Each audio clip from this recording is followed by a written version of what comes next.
माझ्यासारख्या एका सर्वसामान्य कुटुंबातल्या कार्यकर्त्याला पक्षानं उमेदवारी दिली राज्यसभेची. मी मनापासून आनंदी आहे.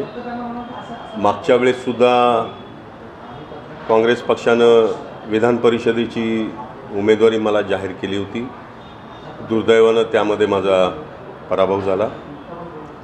परंतु यावेळी निश्चितपणे आमच्या सर्व नेत्यांनी, माननीय राहुलजी गांधी, माननीय सोनियाजी गांधी, आमचे राष्ट्रीय अध्यक्ष माननीय खरगे साहेब, वेणुगोपालजी, महाराष्ट्राचे नेते नाना पटोले, माजी मुख्यमंत्री पृथ्वीराज चव्हाण साहेब, CLP लीडर आमचे बाळासाहेब थोरात,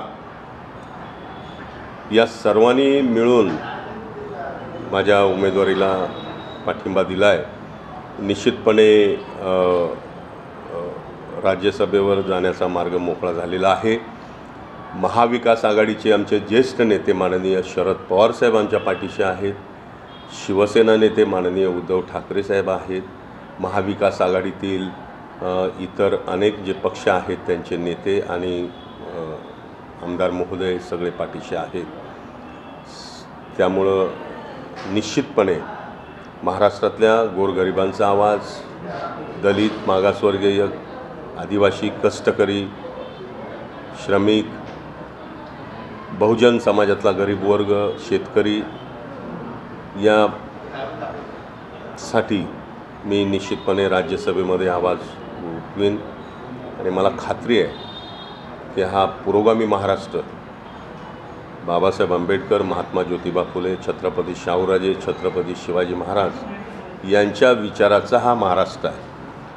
आणि शाहू फुले आंबेडकर चळवळीतल्या या विचारांचा वारसा घेऊन जाणारा मी एक सर्वसामान्य कार्यकर्ता आहे.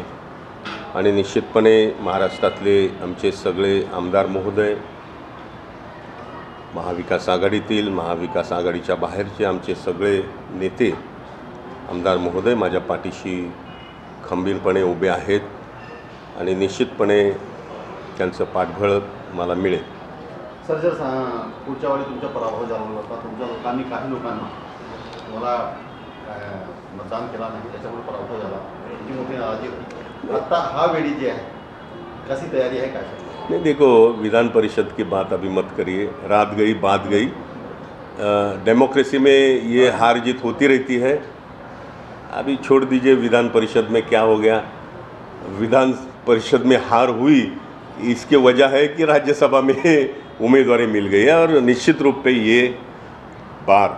इस बार हमारे सारे आमदार महोदय मेरे साथ रहेंगे, मुझे मदद करेंगे, ऐसा मुझे विश्वास है. अशोक चौहान बीजेपी के साथ चले गए, उससे कुछ फर्क पड़ सकता है? देखिए, अशोक चौहान जी कांग्रेस पार्टी के बड़े नेता थे, 2 बार मुख्यमंत्री रहे, बहुत सालों से मंत्री रहे, कांग्रेस पार्टी के संगठन के CWC मेंबर रहे, महाराष्ट्र प्रदेश कांग्रेस कमेटी के अध्यक्ष रह चुके, संगठन का भी उनका प्रदीर्घ अनुभव है. लेकिन अभी छोड़ के चले गए, तो उसके बारे में भी क्या कमेंट्स करना है. जब तुम्ही मंत्री होतो तेव्हा भरपूर फंड आणि काही प्रोजेक्ट होतं मागासवर्गासाठी, ते प्रोजेक्ट रखलेलं आहे का? ह्या प्रोजेक्टला परत वेग भेटणार का? निश्चितपणे या महाराष्ट्रातल्या गरीब वर्गासाठी सर्वसमावेशक समाजासाठी निश्चितपणे मी राज्यसभेमध्ये आवाज उठवत जाईन आणि तो आवाज उठवणार. सर, नेमकं जर बघितलं तर तुमच्या भरपूर इथे प्रोजेक्ट पण आलेले आहेत. मोनोरेल तुमच्याच काम होतं तेव्हा, जेव्हा मंत्री होता तेव्हाच आला हे प्रोजेक्ट. आणि आता जे मध्येच वडाळापर्यंत गेलेली आहे, त्याच्या पण पूर्ण होईल का CST पर्यंत हे मोनोरेल? नाही, कसं आहे की मी त्या काळामध्ये मंत्री होतो आणि मुंबई उपनगराचा पालकमंत्री होतो. आणि माझं कॉन्सेप्ट होतं की मुंबई हे इंटरनॅशनल कमर्शियल कॅपिटल आहे आणि या कमर्शियल कॅपिटलला सगळ्या प्रकारचे इन्फ्रास्ट्रक्चर असले पाहिजेत. मग ते रेल्वेचं जाळं असेल, रस्त्याचं जाळं असेल, ॲडेक्वेट वॉटर सप्लाय असेल, शुअर लाईन असेल, झोपडपट्टीचा परिसर असेल किंवा मग म्हाडासारख्या लेआउटचा मुद्दा असेल, या सगळ्यांचं डेव्हलपमेंट झालं पाहिजे ही भूमिका पालकमंत्री म्हणून मी त्यावेळेस घेतलेली होती. त्याच्या अगोदर मी मुंबईचा महापौर होतो, मुंबईचा मेयर होतो. त्याही वेळेस माझी भूमिका होती की मुंबई शहराचा विकास झाला पाहिजे, मुंबई शहराच्या सगळ्या पायाभूत सुविधा मिळायला पाहिजेत ही भूमिका होती. आणि उद्या राज्यसभेमध्ये गेल्यानंतर मुंबईच्या विकासालासुद्धा प्राधान्य देण्याचं काम त्या ठिकाणी केलं जाईल. एक शेवटचा प्रश्न, आंबेडकर जनतासाठी किंवा आंबेडकरी जनतासाठी तुम्ही भरपूर काही केलेलं आहे. मोठा चेंबूरमध्ये आंबेडकर भवन उभारण्याचा प्रयत्न तुम्ही केला, पण ते प्रोजेक्ट रखडलेला आहे. सध्या हा वेळी ते पूर्ण होईल का? आणि तिथे लायब्ररी वगैरे मोठ्या प्रमाणात आंबेडकरी जनतासाठी ते आहे. नाही बघा, मी सामाजिक न्यायमंत्री होतो.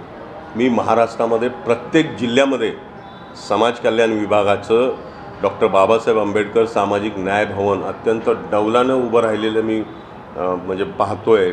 माझ्याच काळामध्ये माझंच कॉन्सेप्ट होतं ते.